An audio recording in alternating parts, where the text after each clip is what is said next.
Artificial intelligence విషయంలో అసలు కంటే కొసరెక్కువ అవుతోంది అన్నటువంటిదే ఇప్పుడు మీడియా సంస్థలన్నీ ప్రొజెక్ట్ చేస్తున్నాయి. ఏఐ రాకతో ఉద్యోగాలకి ఎసరు, ప్రతి రంగంలోనూ ఏఐ రోబోలదే రాజ్యం. ఇంకో ఏడాదిలో సాఫ్ట్వేర్ ఇంజనీర్లు ఉండనే ఉండరు. కృత్రిమ మీద అదేనండి ఏఐ విషయంలో కొంతకాలంగా మనం తరచూ చూస్తున్న వార్తలు ఇవి. వీటిని నమ్మిన ఒక వర్గం ఏఐ కోర్సుల్లో ఎగబడి చేరేశారు. ఇంకో వర్గం సాఫ్ట్వేర్ కంప్యూటర్ సైన్స్లు వదిలేసుకున్నారు. కానీ ఇప్పుడు పరిస్థితి మారిపోతుంది. మైక్రోసాఫ్ట్, గూగుల్, ఓవర్ లాంటి పెద్ద పెద్ద కంపెనీలే ఏఐ కంటే మనుషులే మేలు అంటున్నాయి. ఎందుకు ఇలా? మనుషులు చేసే ఉద్యోగాల్లో కోతలు ఉంటాయా, ఉండవా? సుమారు 6 నెలల క్రితం నాటి మాట. అంతర్జాతీయ ఐటీ దిగ్గజం మైక్రోసాఫ్ట్ 1,00,000 వరకు ఇంజనీర్ల ఏఐ సబ్స్క్రిప్షన్ నిలిపేసింది. క్లాడ్ ఏఐని వాడొద్దని వాళ్ళకి స్పష్టం చేసింది. కొంచెం అటు ఇటుగా అదే సమయంలో ఉబర్ కూడా ఏఐ షాక్ ఒకటి తగిలింది. ఏడాది పొడవునా ఏఐ పెడదాం అనుకున్న డబ్బులు కాస్త 4 నెలల్లోనే ఖాళీ అయిపోయాయి. సెర్చ్ ఇంజిన్ దిగ్గజం గూగుల్ కూడా ఏఐ వాడకం విషయంలో వెనక తగ్గింది. ఈ 3 కంపెనీల ఉద్దేశం మాత్రం ఒకటే, ఏఐ వాడితే ఖర్చులు తడిసి మోపిడి అవుతున్నాయి. వీటికంటే ఇంజనీర్లతో పని చేయించుకోవడం మేలన్న అంచనాకు రావడమే. ఏఐతో ఖర్చులు ఎందుకు పెరుగుతున్నాయి అన్న ప్రశ్నకు సమాధానం కావాలంటే మనం టోకెన్ ప్రైజింగ్ గురించి తెలుసుకోవాలి. ఏజెంటిక్ ఏఐ వాడకానికి అయ్యే ఖర్చుల్ని టోకెన్లో లెక్కిస్తుంటారు. ఉదాహరణకు మీరు హలో, హౌ ఆర్ యూ అనే ఏజెంట్కి ఏఐతో మాట కలిపారు అనుకుందాం. దీన్ని ఏఐ ఏకమొత్తంగా ఒక వాక్యంగా అర్థం చేసుకోదు, టోకెన్లుగా విభజిస్తుంది.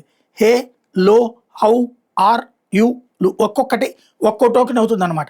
సాఫ్ట్వేర్ ఇంజనీర్లు ఏదైనా ప్రాంప్ట్ ఇచ్చి కోడ్ రాయమంటే అందులోని ఒక్కో టోకెన్కి నిర్దిష్ట మొత్తంలో డబ్బులు వసూలు చేస్తారు. ఎన్ని ఎక్కువ టోకెన్లు వాడితే అంత ఎక్కువ ఖర్చు అనమాట. కోడింగ్ చకచకా జరిగిపోతుంది కాబట్టి ఇంజనీర్లు టోకెన్లు తెగ వాడేస్తుండడంతో వాళ్ళకి ఇచ్చే జీతాల కంటే టోకెన్లు ఖర్చు ఎక్కువైపోయే పరిస్థితి వచ్చింది. దీంతో కంపెనీలన్నీ ఏఐ వాడకంపై పునరాలోచన పడ్డాయి. కోడింగ్ వేగంగా చేయవచ్చునన్న అంచనాతో మైక్రోసాఫ్ట్ చాలా కాలం క్రితమే సుమారు 1,00,000 మంది ఇంజనీర్లకి క్లాడ్ ఏఐ సబ్స్క్రిప్షన్లు అందించింది. కానీ ఇంజనీర్లు రోజుకు కొన్ని లక్షల టోకెన్లు వాడేస్తుండటంతో భారం పెరిగిపోయేది. దీంతో 6 నెలల క్రితం సబ్స్క్రిప్షన్ క్యాన్సిల్ చేసింది.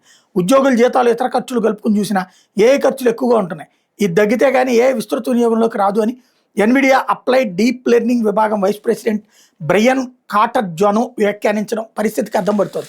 సాఫ్ట్వేర్ కోడ్లో 70% వరకు ఏఐ ఆధారంగానే జరుగుతుంది. అయితే దీనివల్ల వినియోగదారుడికి ఏదైనా ప్రయోజనం కలుగుతుందా లేదా అన్నది స్పష్టంగా లేదు అని ఓవర్ సీఈఓ ప్రశాంత్ మహేంద్ర రాజా చెప్తున్నారు. ఇంకోలా చెప్పాలంటే ఏఐపై పెరుగుతున్న ఖర్చుకు తగ్గ లాభాలు రావడం లేదన్నమాట. ఏఐ వస్తే చాలా రంగాల్లో ఉద్యోగాలు పోతాయన్న ఆందోళన ప్రస్తుతానికి తగ్గుతోందని చెప్పాలి.